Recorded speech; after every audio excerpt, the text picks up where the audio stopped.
Hello, thank you for joining me. It's Tuesday the 16th of May and I have a tarot card reading for you. I'm sticking with the same pack that I've been using for the last couple of days. Don't use these much and they've just got such beautiful pictures. It's actually quite nice sometimes to get a different perspective from a different pack of cards. So, oh, that's exactly what I mean actually. Look at this lovely, lovely card. The Hierophant is card number 5 in the Major Arcana. And, you know, we've had a bit of a theme of steps, haven't we? Steps going up. I think we had that yesterday on the Ace of Swords in this pack. And there they are again, up to that beautiful light.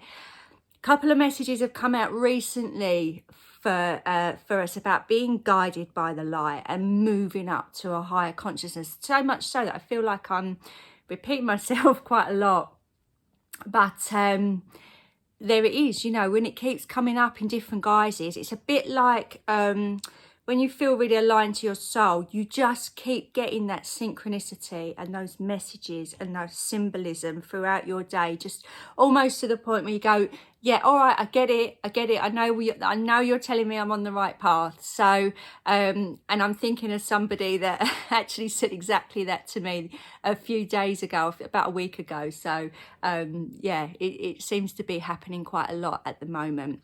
So who is the Hierophant? Well, in some tarot he's known as the High Priest. He's a spiritual leader in some way. What I really love about this card though is that he's not in a church. Now, I've got nothing against churches. I'm not judging in any way.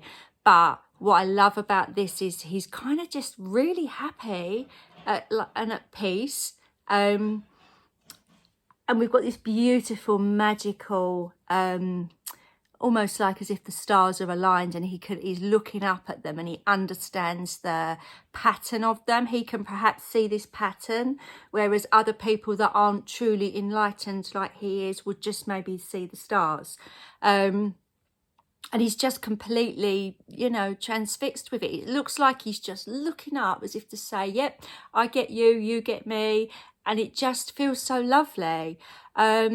Now, if you came across this man and just saw the amazing happiness on his face and just how at peace and how full of gratitude he was, you'd want to tap into that wisdom, wouldn't you? You just really, really would, because it looks magical. It's almost like the light is falling onto him.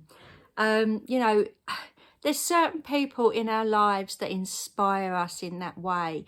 It could be somebody you know. It could be just somebody on the television. It could be somebody that you watch, you know, on YouTube. I'm not saying me. I'm not looking for compliments, but I'm just saying it could just be somebody that think, yeah, I totally get that and I understand with what they're saying.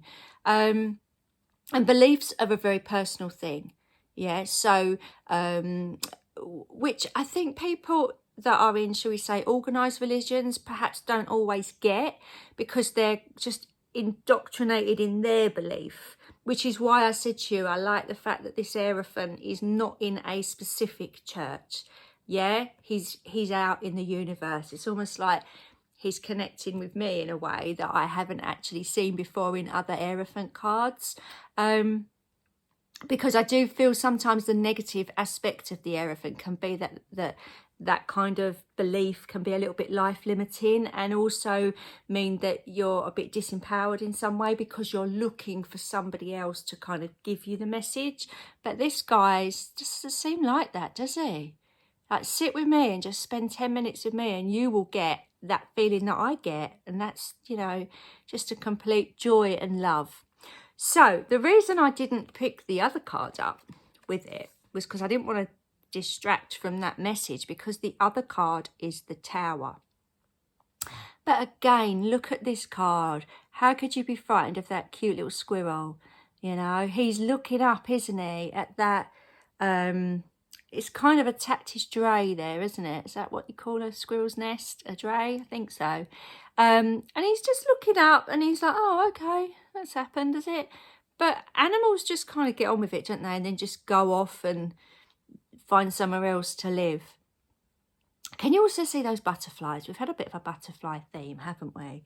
And And I'm also looking at this acorn. It's almost got like a little bit of magic dust falling on it, as if to say, look, gather up what you need, to this little squirrel, which is his acorn, and take off now, because this doesn't suit you. It's almost like he's, again, we've not got the terrified faces of the people leaving the tower like we have in so many traditional tarot with this card.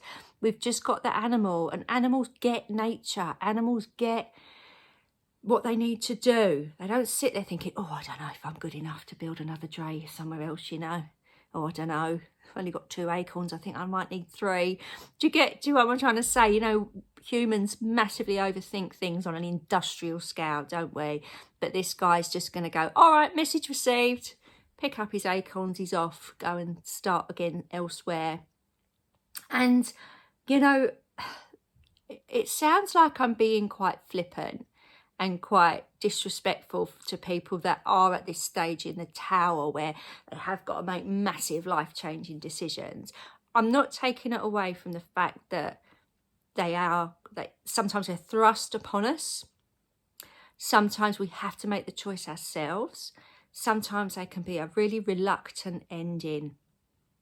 But the bigger message here, I feel, is that, you know, either in a really lovely way or in a really perhaps destructive way, sometimes the universe comes in with a massive, you know, either inspirational bit of light or a bit of lightning and changes our lives like that. But it's always works out for the better. Okay. And I love the fact that this guy in the Aerophant, you might be feeling like, yeah, I get it. I'm called. I know exactly what I want to do. I can very clearly see my steps that I need to take now. And that's brilliant.